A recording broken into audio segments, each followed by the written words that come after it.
So I spoke about transitions and the world we are living in, a world of increasing complexity, a world where health in the transition from the MDGs to the SDGs is in a way threatened by a lot of competitors'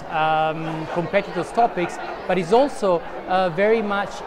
important and increasing its importance because of the linkages with all the other SDGs and the importance of moving as global health practitioners beyond the health sector, investing more and more into the determinants of health that exist in the other sectors. We talked about the importance of focusing the attention more on groups that have not been at the core of the MDGs in the past, so adolescents, and particularly adolescent girls, and women and girls more generally. We talked about the importance of data for quality, data for equity, data for dignity.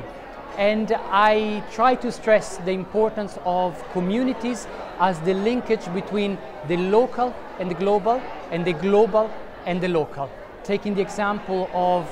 Ebola in West Africa, an emergency that was localized became global, and where the solution,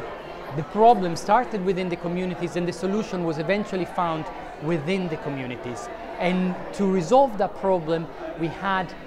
intervention from the global level, like the vaccine that was developed at record speed in 2 months by bringing together funding from donors, private sector, and that for me is an example of how the global community, when brought together, NGOs, private sector, donors, can really make leading for impact. Let me go back to the real title of this conference, and lead for impact and eventually result in saving lives for women, children, and men as well. I think this is an exceptional opportunity to bring people from very different backgrounds around the table in a setup that is very conducive for dialogue, and has produced so far, and it's the end of day one, incredible discussion. Love particularly the focus on the linkages between humanitarian and development, a topic that is hot, is very important, that has come I think on the forefront of the global health agenda, particularly given the Syrian crisis, the repercussion on the Western world. It shouldn't have to wait for that to happen, but I'm happy that this is happening in a year where we had the World